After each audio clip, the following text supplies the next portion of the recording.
Oh, I don't know, Sheila. How do you pronounce your last name? It's Rondo Steinmark. Oh, no. Rondo Steinmark. Steinmark's fine. All right, I'm going to, is I can't put Steinmark. Yep. Yeah, I'm going to say Steinmark, okay? I Okay. seen that.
Well, good morning and welcome to Shokujin Podcast.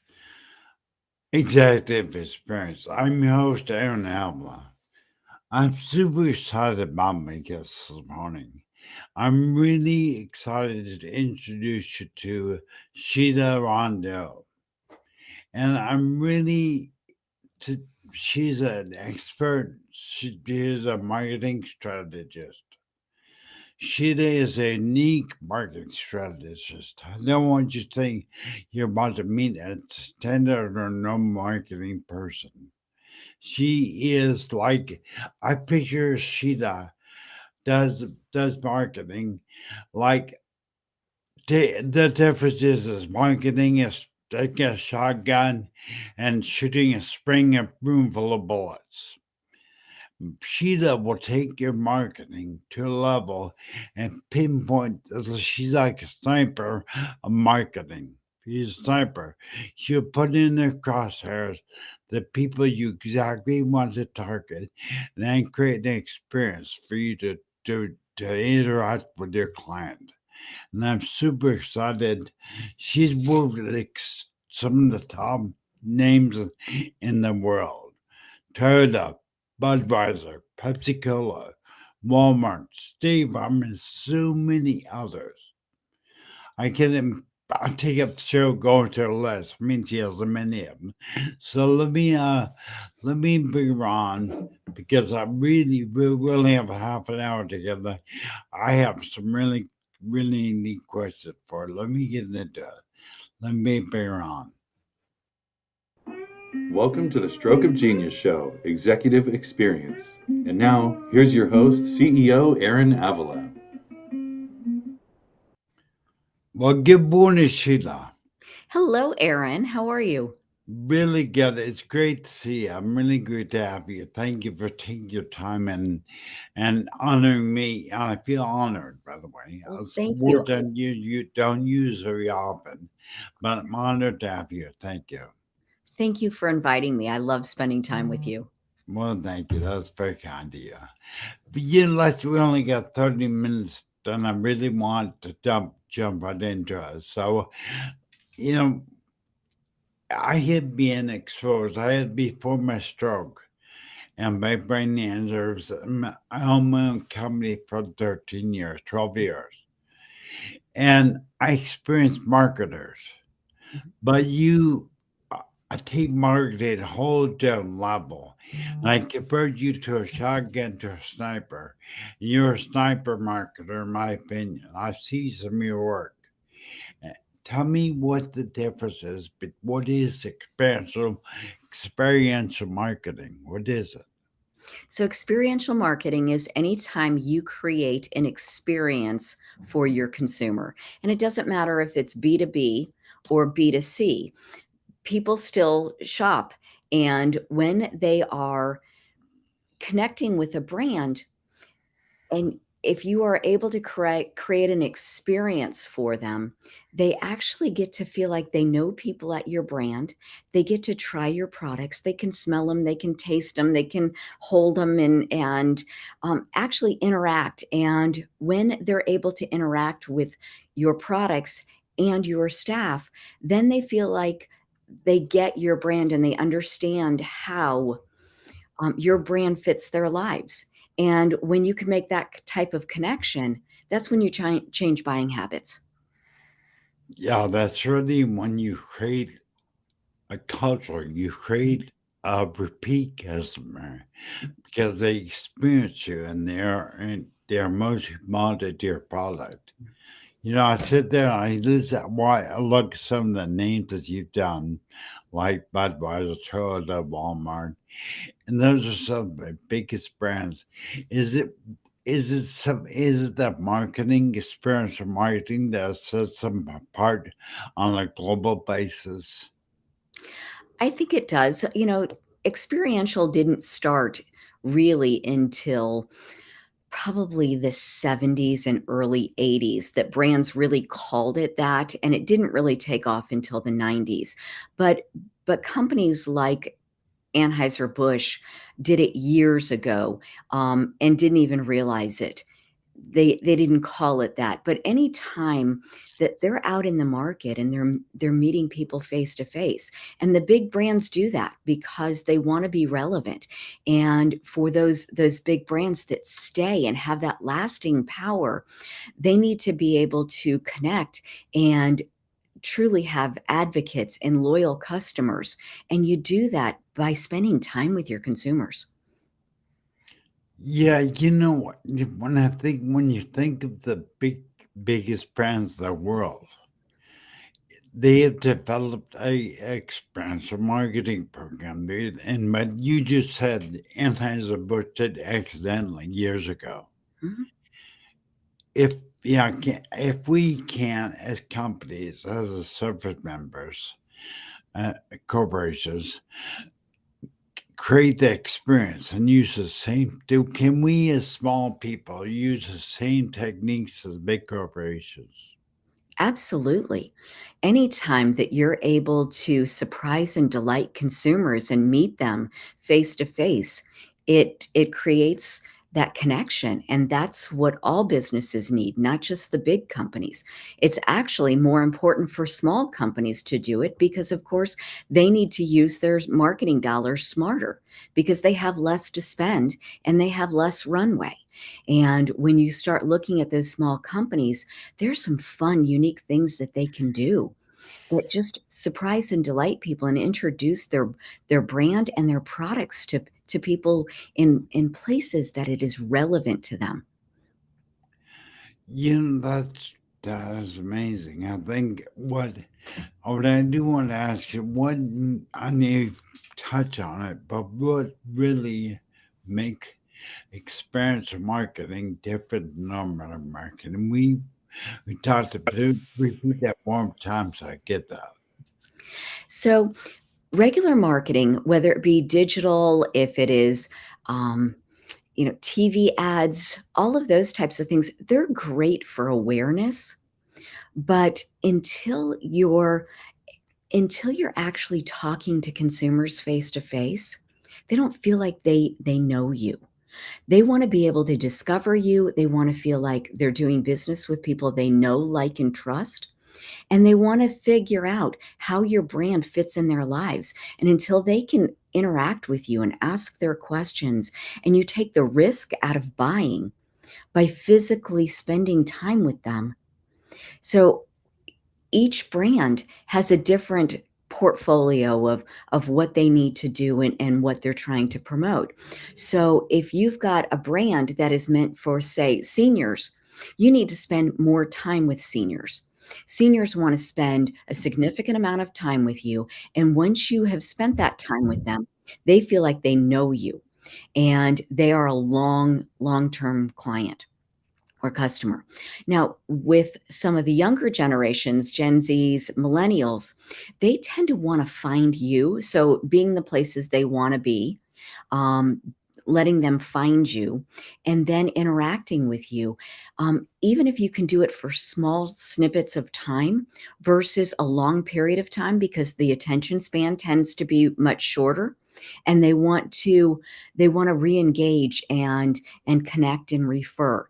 And so you have to build your programs according to what your demographics are, but it is so different than, the digital, where you're talking to people online, but you don't necessarily meet them face to face. They don't feel the emotion, and they don't feel that intellectual connection with you.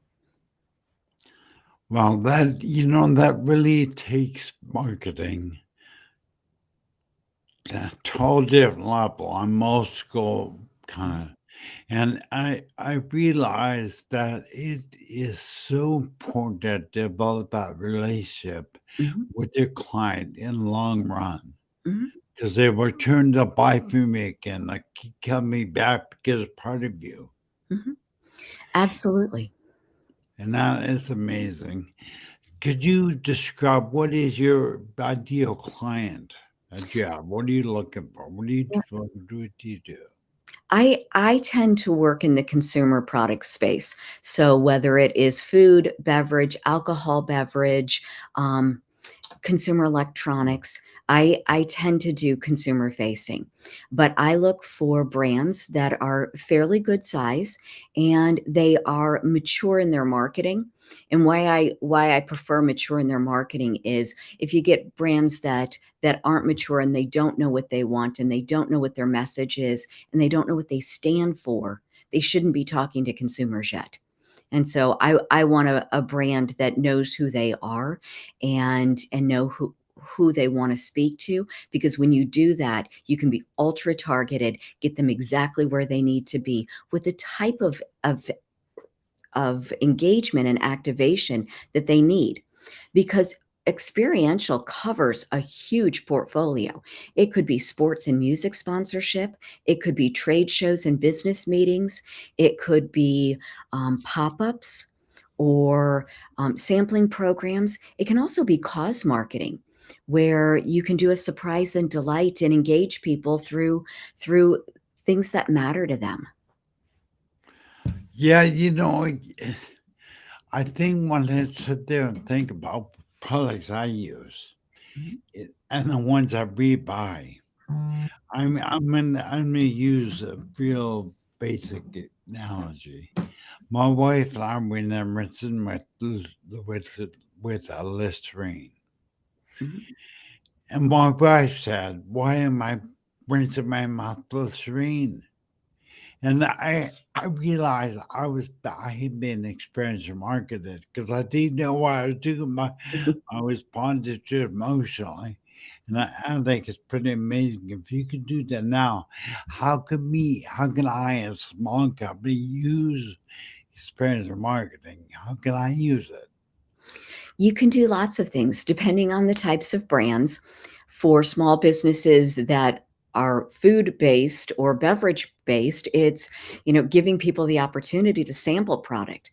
For service based, it's doing things like small events or even lunch and learns, where you teach people and you educate them about how your brand fits with whatever it is they're doing or need. And the more you educate them, the more they see you as the expert, and then see the need for your services.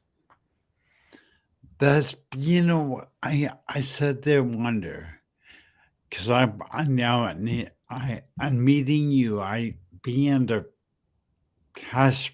Do I know what my brand is? I came to the conclusion I need to look at my brand because I really need to articulate that because and I'm going to bring something up. The reason I use you as a sniper of branding and marketing, you spent how many years in the armed forces? I spent 20 years. I spent 6 years in active duty Army and 14 years in the National Guard. No, that is amazing. Now I'm talking about. I'm going to take it. Let me take a little sidetrack here. That had to be a defining moment for you in your life because that would make you wouldn't find out what you're made of then. Absolutely. I learned things about myself in the military and also skills that I don't think are taught other places. Um, so many people talk about leadership.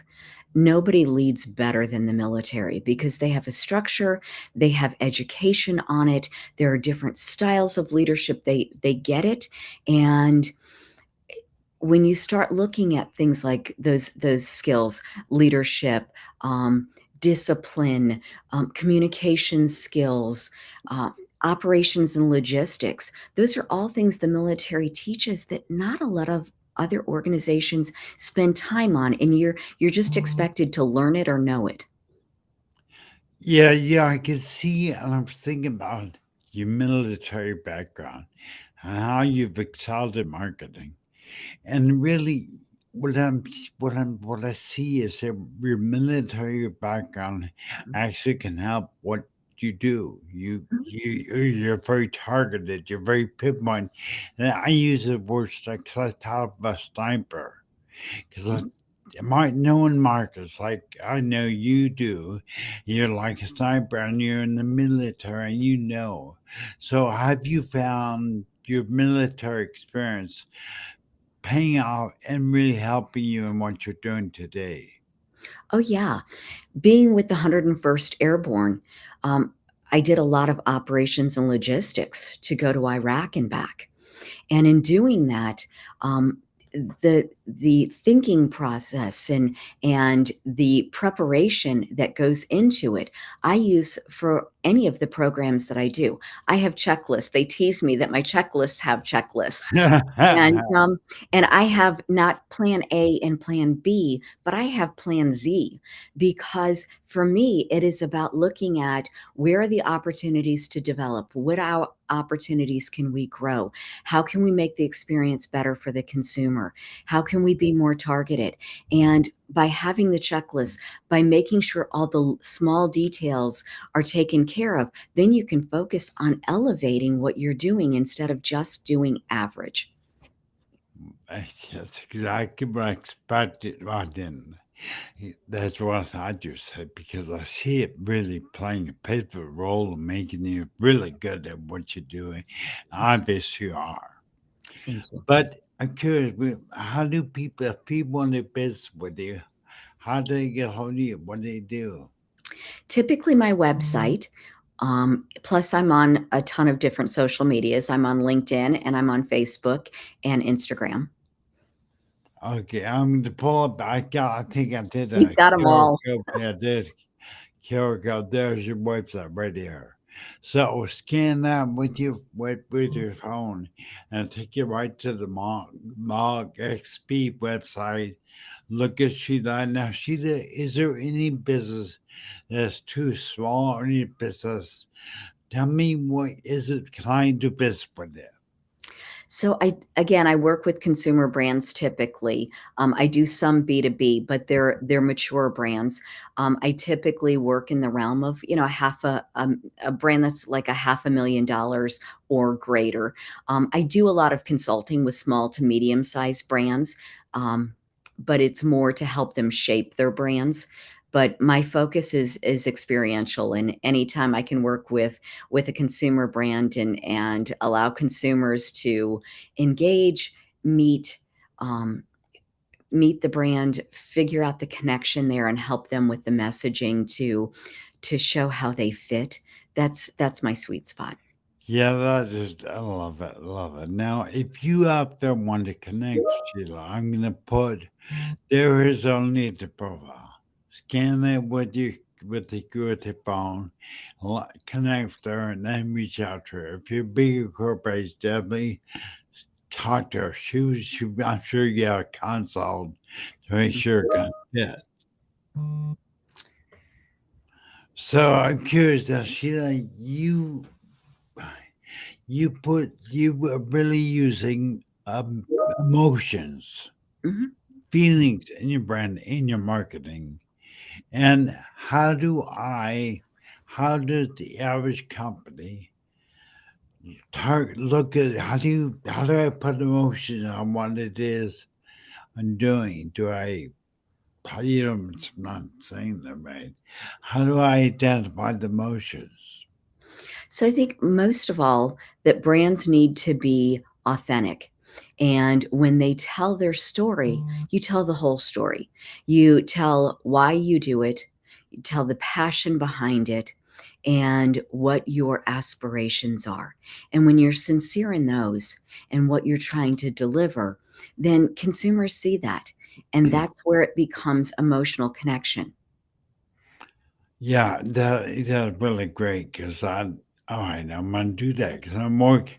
The hardest thing I'm having as a small person, Mhm. in a small company, is getting branding targeted, getting precise with it. Yes. And I think that's really critical that I become that companies out there know what the brand is. Can I ask? I know it's sound real basic, but what does brand mean? What does it mean when you have brand? Well, you can be a brand or whatever your company is. But if you have a logo or if you have a company or yourself, you have a persona, you have an offering, and that equates to a brand. I But to be okay. able to be a more mature brand, you have a clear message, you have a purpose, you have, everything from, a color palette to a voice to an avatar of those you wanna speak to and how you speak to them, and then you have an authenticity of, "Okay, this is who I am, this is what I stand for, and I not everyone will want to do business with me." So you have to be genuine to who you are and what you solve for. And that's where a brand really kind of puts their flag in the ground. Yeah, I said there having a person like you on my show. I realize I have ways to go, but I have an opportunity with you, and I think I want to encourage anybody out there. You are the best.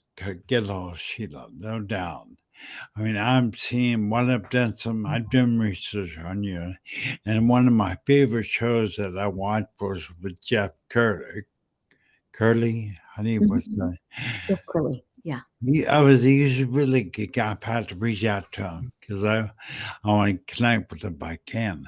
But I think really what made that show special for me is that you were making branding more tangible, Mhm. more real.